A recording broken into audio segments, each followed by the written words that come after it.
Welcome, Virgo. This is Regina from Pacific Tarot getting ready to do a mid-December healing reading for you. Very much inspired by the Venus-Pluto conjunction we are currently in right now. This is a piece of a larger Venus transit in Capricorn that will be retrograding back and forth over Pluto until the early part of March of next year. So this is the first of at least three readings on this particular topic. And the purpose of this is to support the shadow work that each of us is doing in sync with the season's rhythms. This is hibernation mode. This is an opportunity to dig deep and to look at the ways in which we are reinvesting in our whole selves so that we can prepare to develop new goals in the new year. So if you find this reading useful and helpful, please like my channel and subscribe so that I can bring more of this content to more of you. And thank you to those that are supporting me, that have supported me. I am humbled. So let's get started, Virgo. I'm going to first start by reading the card at the bottom of the Schulten deck. And I see two cards that I think are relevant. The first card was the Seven of Swords. And this card is indicating the habit, I would say, Libra, of, or Virgo, I'm sorry, the habit of second-guessing yourself, of imagining and expecting a negative outcome to something that you do, the idea that you may not be worthy, or your attempt to over-strategize a positive outcome.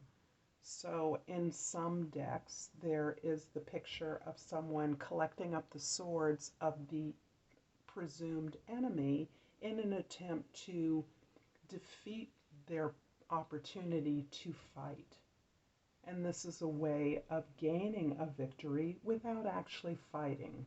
So this kind of stratifying can be useful as a way to protect the self, but it can also lead to your doubting that you can be victorious in a confrontation. The World card is giving me a similar message, believe it or not, because the World card, or the universe in some decks, indicates the completion of a cycle. So Virgo, you are actually at the end of what I would say is a creative cycle. A social circle has reached its naturally occurring resolution, and that can be that you have accomplished a level of creativity, collaboration, even pleasure in your life, a kind of play that is moving on. You're closing out the books on this. This can relate to a circle of friends that you are no longer resonating with, or that you have completed the work that you joined to do together. So this is you being again at a portal where you're closing out one successful achievement and moving on to a new one, but you're bringing the skills you've learned to the next project. The Pluto cards, Virgo, show us where things are breaking down in your fifth house, in particular for Virgo rising.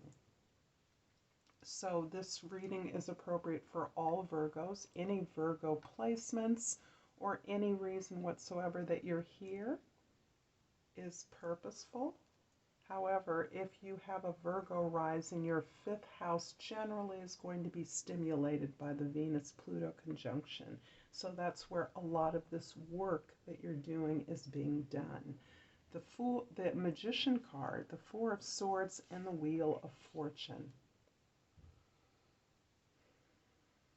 You're definitely starting something new, and in many ways, these cards go together. The Wheel is a completion. The Magician is obviously the beginning of a creation, the spark of creation, and the thought, the will that determines what it is that you want, what you're going after, what goal you're pursuing and accomplishing. So in that way, this is almost the next step. In between, what's missing is the Fool card. The Four of Swords is something like the Fool card inasmuch as it is a retreat from your accomplishments to date, your assessment and evaluation of what it is that is no longer working in this particular case, and an appreciation of what you've learned through what may be viewed by you as relative failures or disappointments. As you're able to review those failures, you are also learning that you have gained. This has not been a loss as may have been initially experienced. This is actually a gain in wisdom, and this ability to recognize that you now have a strong foundation on which to evaluate your accomplishments is part of what is helping you to devise this new beginning. The Wheel of Fortune is indicating that you have been able to turn the favor of the universe through your ability to understand the reason why things did not work in the past. Your shadow work, your ability to dig down into your own practices, your own habits, your own attachments to things that don't work, particularly as it relates to friends, lovers, children, creative projects, even the way that you play productively, has been changed and altered so that now you're able to move the wheel in the direction that you determine. With the new knowledge that you've gained, the new appreciation of the lessons that you've learned, you are able to move the wheel so that the universe is supporting you in a more favorable way than you've experienced recently. So as you have completed something, perhaps in one particular phase, you're actually opening up to experiencing the path to accomplishment, to achievement in a new way, in a way that allows you greater creative control of the direction that you move in. The Venus cards show us the ways you're investing in yourself at this time. And we have the 10 of Jades or Pentacles, the Lord or King of Staffs or Wands, and the 8 of Staffs. Very auspicious. Virgo in general, this reading is looking very auspicious. The 10 of Jades or Pentacles, as we know, is a card of abundance. It's complete fulfillment of your material needs, your desire for prosperity and abundance.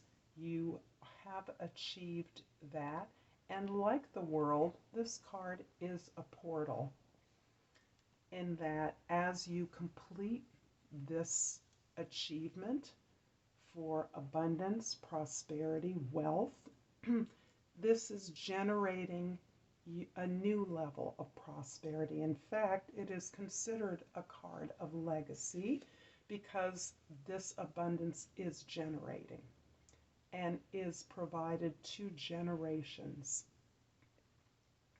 The 8 of Staffs likewise shows you moving your will, moving the desires of your heart rapidly. And this is you leading a group of people forward in this new direction. orchestrating the energies, the passion, the drive, and the determination to achieve this new project quickly and rapidly and with the support of the entire team. This is not you working alone. This is you working with others and not just on behalf of others. So that this means you are able to accomplish much more quickly than you could on your own. So this is a beautiful energy of passion and determination as well as leadership.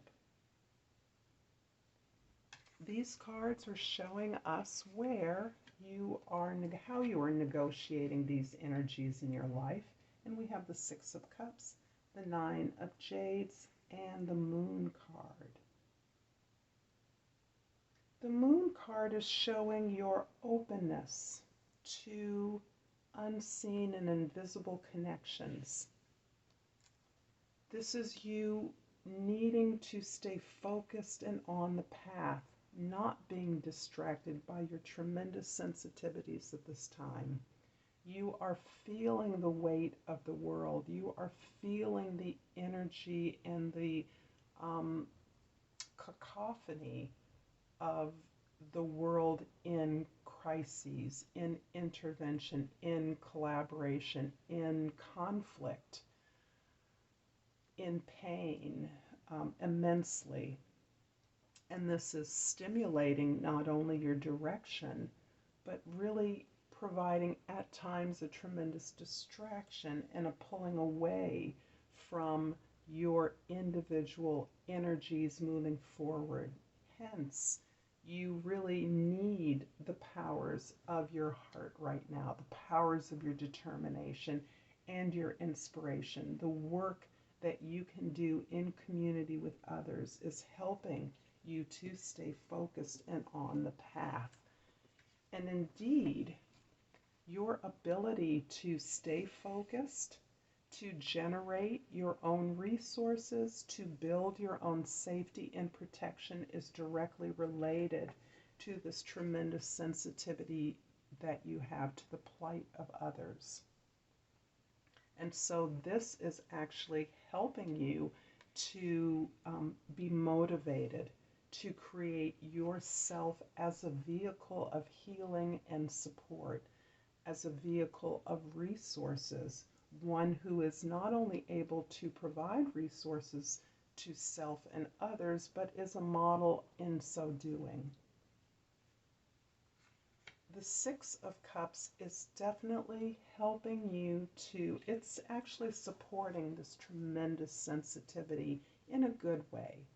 So I see the sensitivity to the plight of others extending deeply into your own past, where you have connected at all of these levels.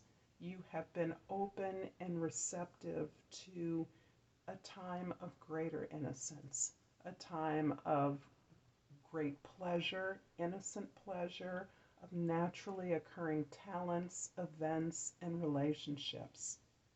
And it is the energy of this time of harmony and healing and gifting that is buoying up and helping to protect this tremendous sensitivity, which powers you to create and lead others in a new direction. I hope you're finding value in this reading, Virgo. If you are, please like and subscribe to my channel so that I can help others. And please comment so I can know what is helpful to you as I pull this crystal oracle to finish off your reading. So I have found a card. I'm going to take this top one. And the card is called a fairy stone. The key word is good fortune. I am open to receive all the goodness that the universe has to offer me at all times and in all ways. Virgo, I'm going to leave it here. I hope this has been helpful. Again, I'm Regina from Pacific Tarot. If you've enjoyed this reading, please like and subscribe. And until next time, namaste.